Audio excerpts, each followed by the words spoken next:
Day 1 predictions weren't that great. Maybe day 2 will be better. We'll find out next.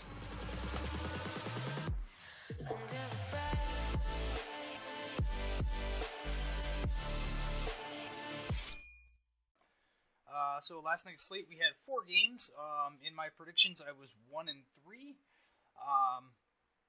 So I'll give you a quick recap of what happened in those games. First game on the slate was Montreal visiting Toronto. Opening day for the new look Maple Leafs. And they kind of lived up to the hype a little bit. 2 goals from Austin Matthews, including the overtime winner, and a goal from Toronto's own John Tavares. Montreal had a pretty good performance in this game. They looked really fast. Definitely looked to outpace the Maple Leafs, especially in the third period. They looked like the faster, fresher team. Just couldn't find the back of the net for that elusive third goal. But Lehkonen and Andrew Shaw got the goals for them. Next game on the slate was the banner-raising ceremonies in Washington. They were hosting the Boston Bruins. This game was a blowout from the start. Washington come out, they scored like a minute and a half in, or no, they scored 25 seconds into the first period, and they never looked back. It was a 7-0 blowout. Oshie got a goal, Kuznetsov got 2, Ovechkin got a goal, Nick Dowd, John Carlson, and Lars Eller gets the goals for them. So, yeah, Boston looked way out of sorts in that game, just never got it going.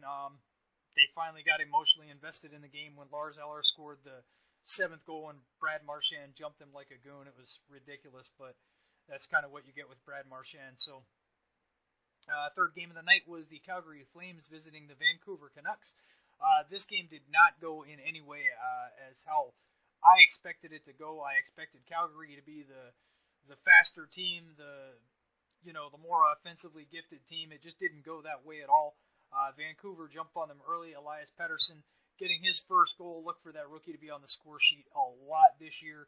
He is going to be in the Calder conversation for the entirety of the year.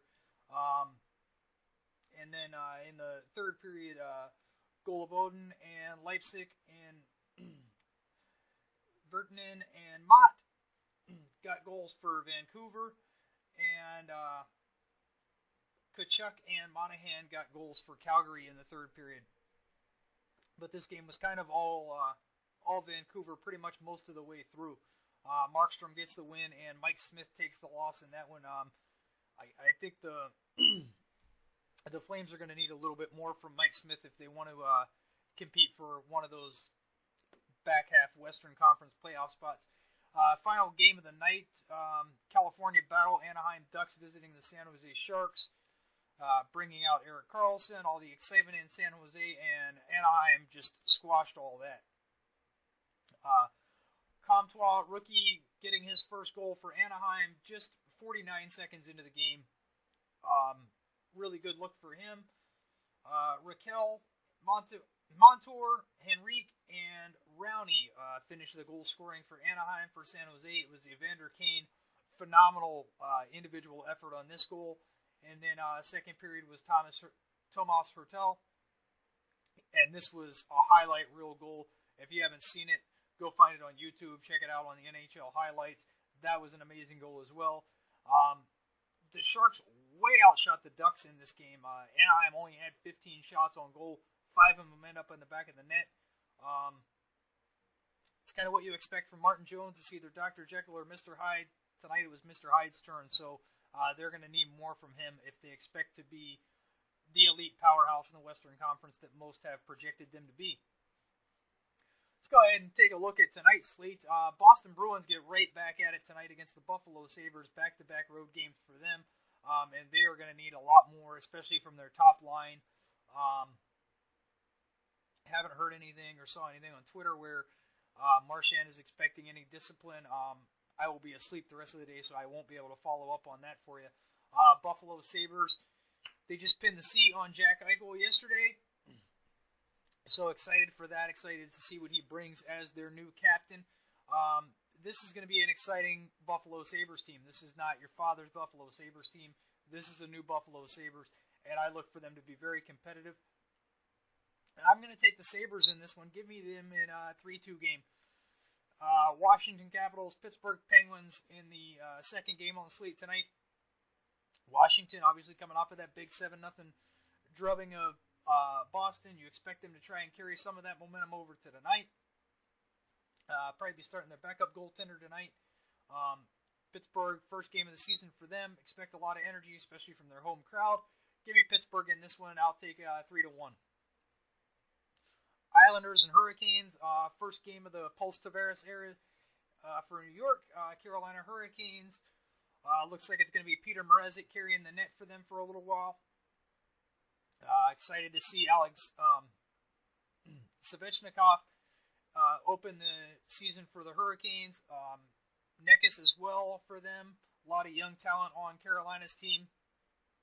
Justin Williams wearing the C for them this year, which is different from what they had last year. I believe it was Falk and Stahl that wore the C for them last year. So, new leadership group, new expectations in Carolina. I'll take Carolina in this one. Give me 4-3. Nashville Predators against the New York Rangers. New York Rangers have comfortably announced that they are going to be rebuilding. So expectations not quite as high as what you expect from most Rangers fans this year. Nashville, they are cemented at top of the Western Conference. They will be a competitive team for the duration of the season. Give me Nashville in this one, 5-2. Blackhawks against the Senators.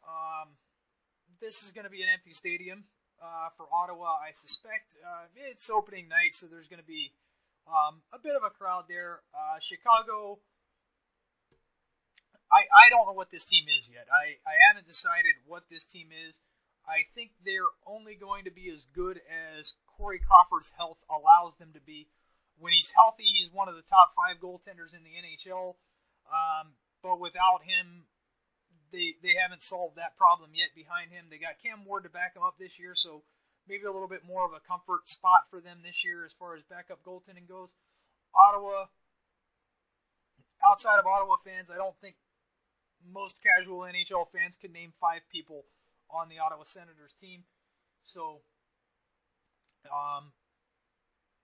expectations are low in Ottawa this year, and understandably so. This is going to be probably Corey Crawford's first game back in a long time. I'm going to take Ottawa in the upset. Give me 2-1 Ottawa. Columbus Blue Jackets versus the Detroit Red Wings. This is a new Red Wings team as well. No Henrik Zetterberg in there for them. New leadership group for them. Dylan Larkin probably on his way to wearing the next C for the Detroit Red Wings. He got an A yesterday, so a lot of changes for Detroit fans. Columbus Blue Jackets, they will be starting Korpisalo in net tonight. They're saving Bobrovsky for their home opener on Friday night. So any of you fantasy studs out there, make sure you got the right goaltender in for tonight. I still think the Red Wings are kind of trying to figure out where they belong in the standings right now.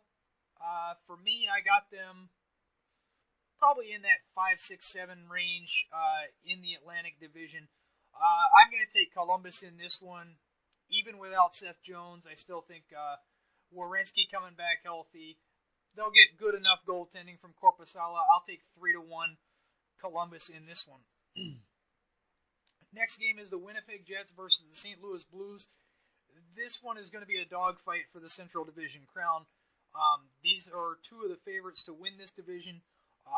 St. Louis entirely retooled their center depth. They are deep at the center ice position. Winnipeg obviously is a powerhouse in the Western Conference. They were last year. They're going to continue to be this year. Hellebuck was phenomenal for them last year. Vezina finalist. I look for him to take the next step and be the Vezina Trophy winner this year. And I think that starts tonight. I am going to take the Winnipeg Jets over the St. Louis Blues tonight. Give me Winnipeg 3-2. Arizona Coyotes against the Dallas Stars.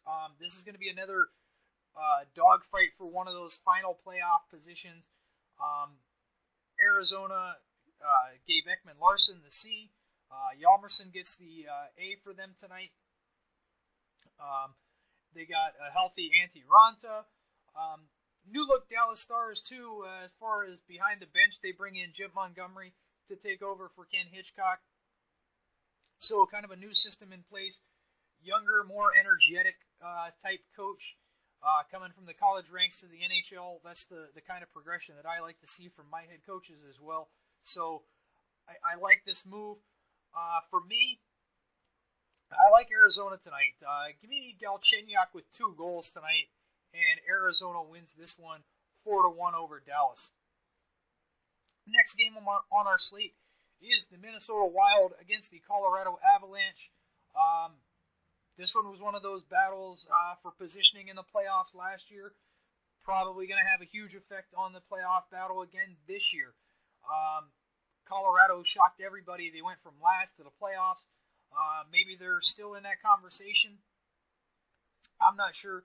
You can go back and watch my Stanley Cup prediction videos to find out where I have all these teams slated in the playoff picture. But for this one, Nathan McKinnon's a stud. He's a hard guy to defend against. He's very strong on the puck. Makes all the players around him a lot better. Looks like it's going to be Varlamov in net for them tonight. So I think if you get a healthy Varlamov, as well as Grubauer in there for them, they have one of the best goaltending cores in all of the league. Minnesota Wild, can Eric Stahl repeat his performance from last year? Has he got another 35, 40 goal season in him? Yet to see. What's Ryan Suter's health like? What's Zach Parisi's health like? These are all questions that are still unanswered in Minnesota. I'm going to take Colorado 3-1 in this one. Final game on the slate. It's kind of a big one. Philadelphia Flyers, Vegas Golden Knights. Both top-tier teams in their respective conferences. Philadelphia still hasn't really answered their goaltending question. Vegas, as good as they were, as shocking as they were last year, I think they actually got better this year. At least on paper. We'll see if some of those career highs level out a little bit, or if maybe Gerard Gallant found something in these guys that other coaches weren't able to pull out of them. Maybe that's the story behind it all. But for me in this game, this is going to be a defensive battle, I think. Philadelphia has one of the best young defensive cores in the NHL. They're growing into that role. They're going to continue to grow and get better.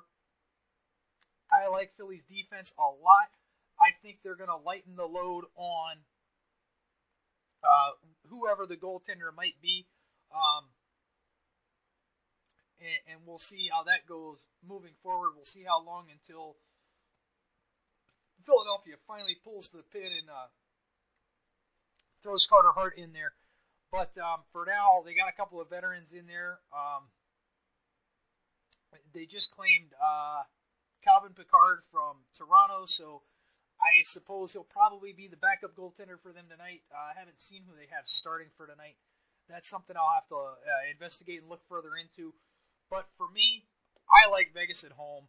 That crowd is like having 7 men on the ice at all times. They are an energetic crowd, and Vegas plays to that crowd. Give me Vegas 3-2 in this one, and I'm going to go ahead and say in overtime. I think this one's 3-2 in overtime. So that's my predictions for the night. Let me know in the comments below, how did I do? Did I get them right? Did I get them wrong? We'll come back and we'll check it out tomorrow. Don't forget to hit like and subscribe. Follow me on all the social media listed below. Now that hockey season starts, I am tweeting like a maniac, and I will keep you informed. If you aren't able to be by your TV watching some of these games, I'll try to keep you as informed as I can. But until I see you next time, have a good day.